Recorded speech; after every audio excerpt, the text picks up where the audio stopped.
Bonjour, aujourd'hui nous allons faire une descente de lit en pompon.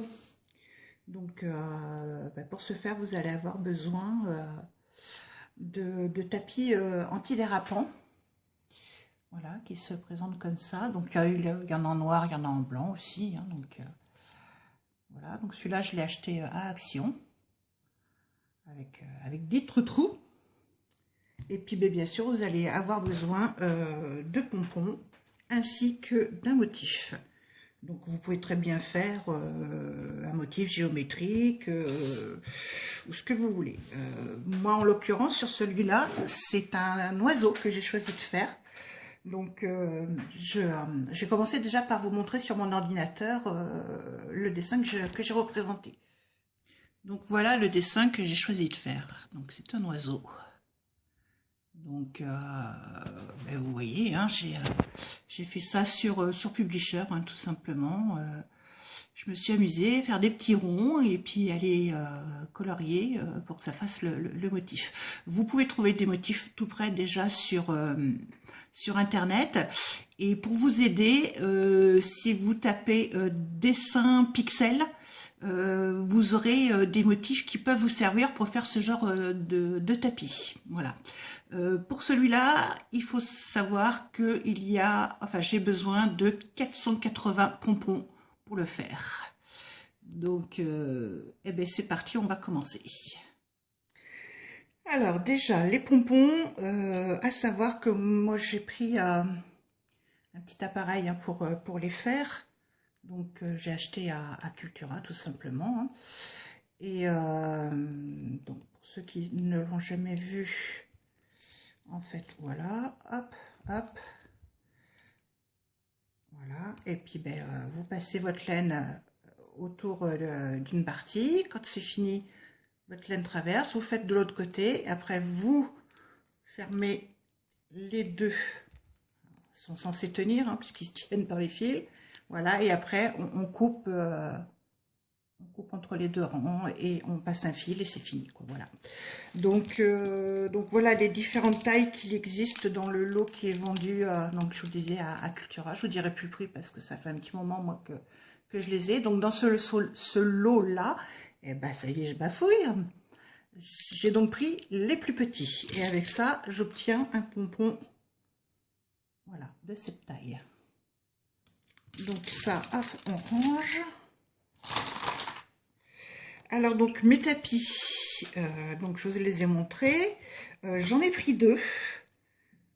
Parce que pour la grandeur de mon dessin, j'en avais besoin de deux.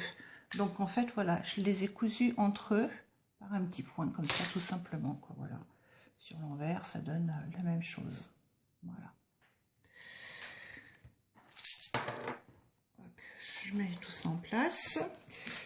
Oui, à savoir que mes pompons, quand je les ai faits, à chaque fois, je leur ai laissé leur petite queue de laine, volontairement. Parce que maintenant, ça va me servir pour les accrocher sur le tapis. Donc, soit la laine n'est pas trop épaisse.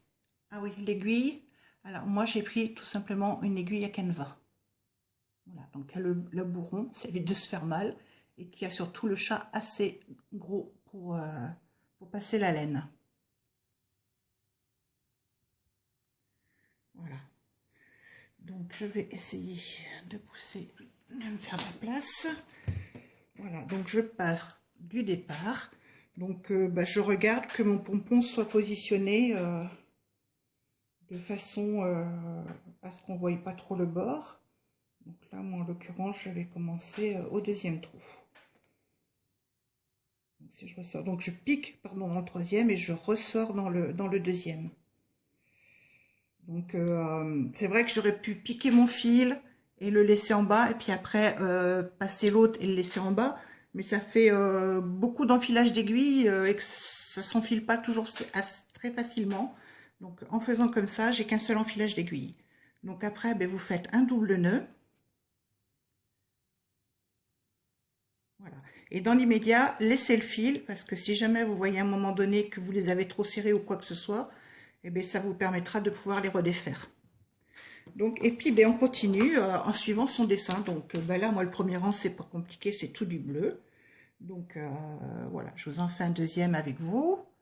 Et puis après, je continuerai. Et puis je vais vous montrer. Ce que je ferai, c'est que je ferai peut-être des petites photos, voilà, pour voir l'évolution du truc que je vous mettrai dans le montage. Et puis après, ce qui est intéressant, c'est de voir, c'est la fin, quoi que la fin.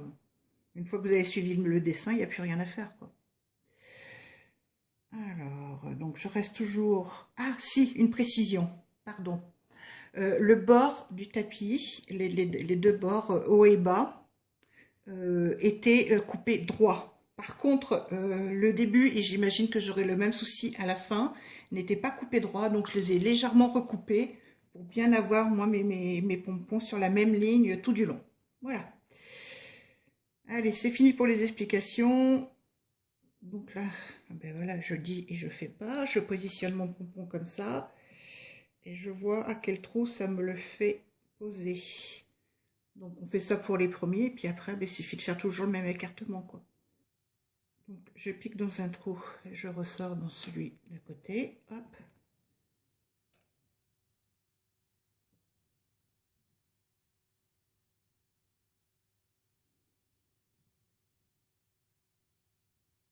Je fais mon double nœud.